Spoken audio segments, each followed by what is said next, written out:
정부가 은행까지 나서가지고 갭 투자를 막아보겠답니다. 과연 갭 투자의 종말이 올지 그 이야기 한번 해보겠습니다.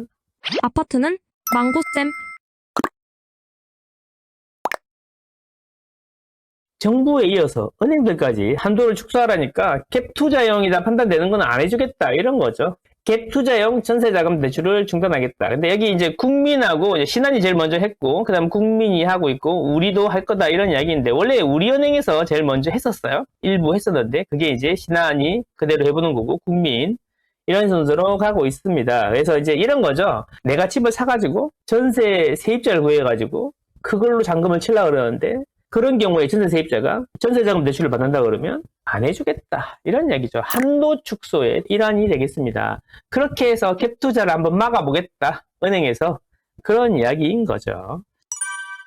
자, 그래서 갭 투자형 전세자금 대출이라 가지고 대책들을 국민은행, 신한은행 뭐 이렇게 기본적으로 하고 있고 하나은행도 이제 하겠다 이런 이야기인 거죠. 여기서 이제 전세자금 대출을 중단하게 된 이유가 뭐냐면 여러분 이것도 좀 잘 생각해 봐야 되는데 은행별 포트폴리오 DSR이라는 게 있어요. 개인이 대출 받을 때는 개인의 DSR을 보지 않습니까? 은행은 은행 자체적으로도 자기들이 한 대출 중에 DSR을 계산을 한단 말이에요. DSR을 계산하는데 이제 전세자금 대출이라든지 기타 이주비라든지 이런 것들은 DSR에서 빠지는데 그것마저도 같이 산정해보라 그랬잖아요.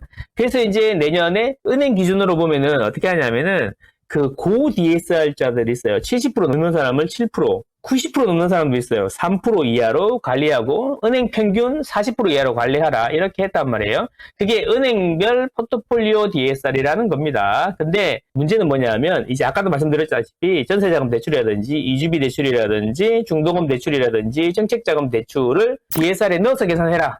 이제 은행별 포트폴리오 DSR 실행할 때 DSR 2단계부터는 지금까지 DSR에 빠지고 있던 것들까지 넣어서 DSR을 계산해봐라 이렇게 되는 거예요. 그러면 그동안 빠졌던 금액들이 전부 다 다시 DSR 영역으로 들어오니까 평균 40%에 맞춰야 되기 때문에 한도를 줄일 수밖에 없는 거예요. 이러면서 은행들이 이제 불효불급한 대출들은 줄이기 시작하는 겁니다. 불효불급 꼭 필요하진 않고 꼭 급하지 않은 거.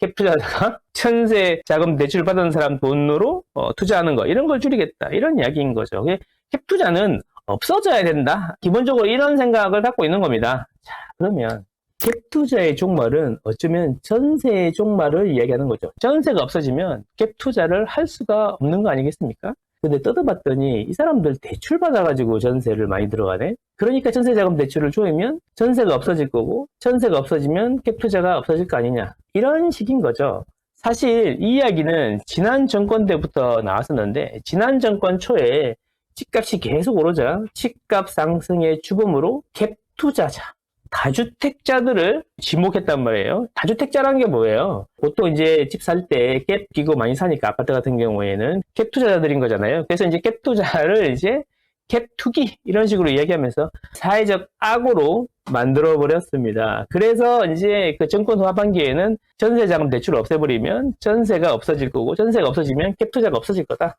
그래서 투기꾼들로부터 실수요자들을 보호할 수 있다. 이런 이야기까지 나왔던 것이죠. 최근에도 일부 하락론자들은 전세를 없애야 된다는 주장을 계속하고 있습니다. 자, 정말 그러면 전세를 없애면 모두가 행복해질까요? 이 이야기 한번 해보겠습니다.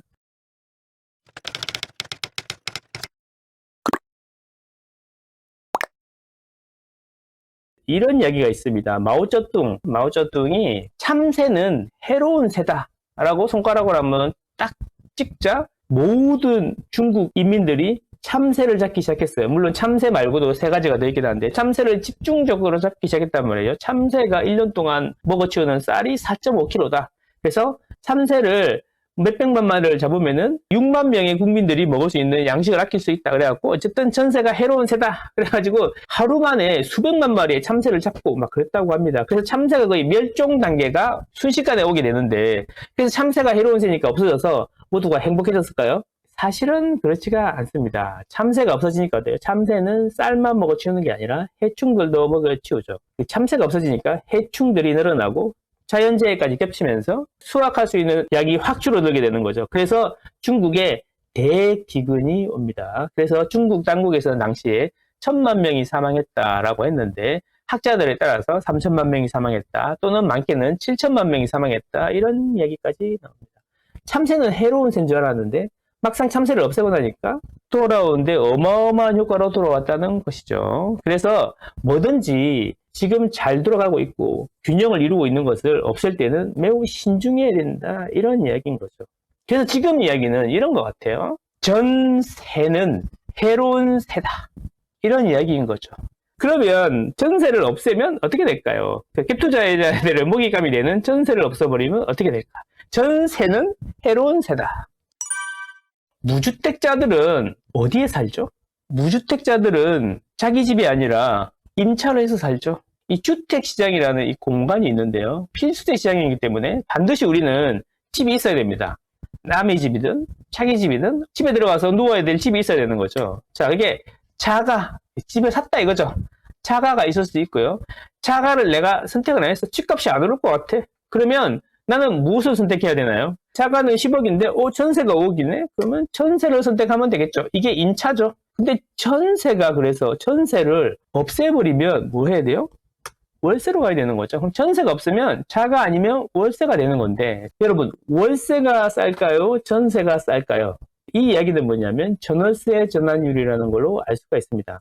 우리가 전월세 전환율이 현재 서울 기준으로 2024년 5월 기준으로 4.6%입니다. 4.6%. 뭐냐면 1년치 월세 나누기 전세 보증금을 하면 4.6%가 나온다는 거예요. 근데 전세 자금 대출 금리가 현재 기준으로 2.77에서 3% 중반 정도 됩니다.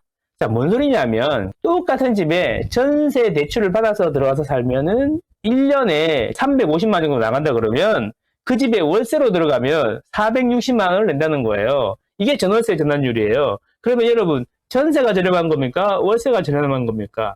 당연히 전월세 전환율이 전세자금 대출 금리보다 높으니까 전세가 더 유리한 겁니다. 근데 전세를 없애버리면 이제 월세로 가게 되는 거죠. 자, 그러면 지금 아파트, 서울의 아파트 월세 수익률이 몇 프로냐면은 2%에 2%. 그러면 사람들이 집을 사가지고 월세 수익률이 2%인데 대출 받으면 지금 3.5%, 4% 내야 되잖아요. 그러면 대출을 받아서 집을 사게 되면 집을 사서 월세를 놓으면은 이게 충당이 될까요? 대출 이자도 충당을 못 한다는 거예요. 자선 사업이 된다는 거예요. 그러면 누가 사서 신규로 월세를 놓겠습니까? 방법은 하나밖에 없죠. 월세를 놓게 되는 거는 월세 가격이 폭등하면 월세를 놓게 되는 겁니다. 신규인 경우에 그렇다는 거죠. 전세를 없애버리면 월세 가격이 오른다는 거죠. 왜? 서울이라는 주택 시장은 만성적인 공급 부족 지역이기 때문인 거죠. 항상 매수자 우위로 보고 수요자 우위로 보던데요. 필수제는 매도자의 생각이 더 중요합니다. 특히 주택 시장에는 그렇다는 거죠.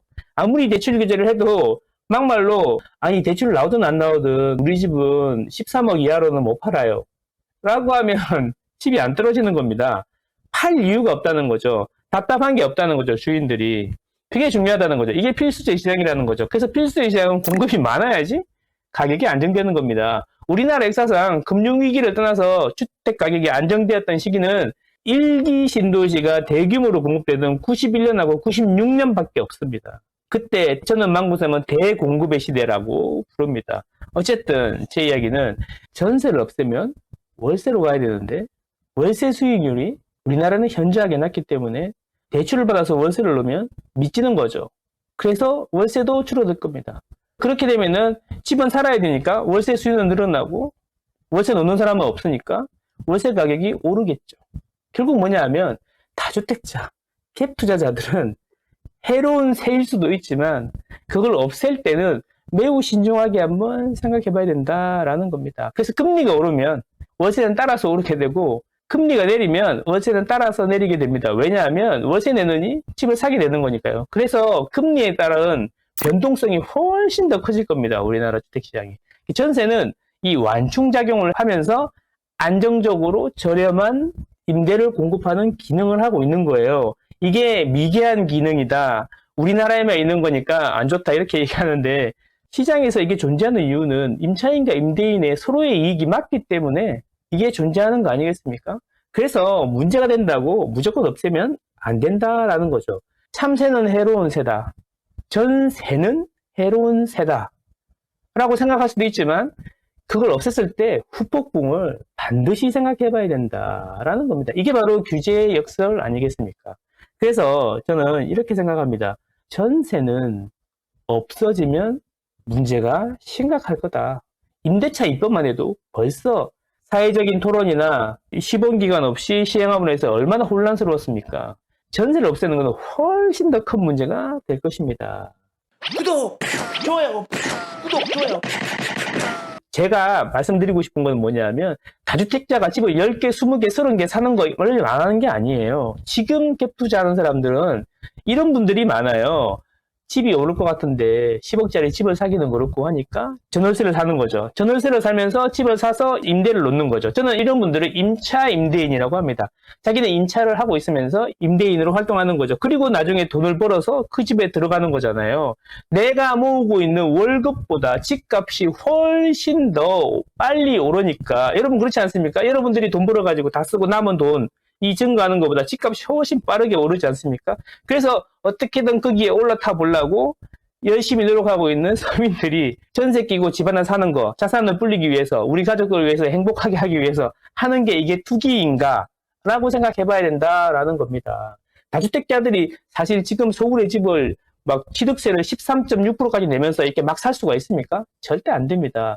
그래서 이런 것마저도 투기로 생각하면 어떻게 하자는 거죠? 그냥 다 같이 못 살자는 건가요? 그런데 문제는 이번에도 보니까 정치인들, 국회의원들 재산 공개한 거 보니까 그분들은 진짜 부자던데 우리 사다리도 왜 자꾸 걷어차시려고 하는 건지 코인도 몇십억씩 있고 그러신 분들이 많으시던데 참 답답합니다. 그래서 저는 이렇게 생각합니다. 지금 시장에서 잘 돌아가고 있는 거 서로가 이익이니까 돌아가고 있는 이런 것들을 변경할 때는 임대차 3법도 그랬지만 사회적으로 공감대도 만들고 토론도 하고 서서히 실행해야 된다. 그런 생각입니다.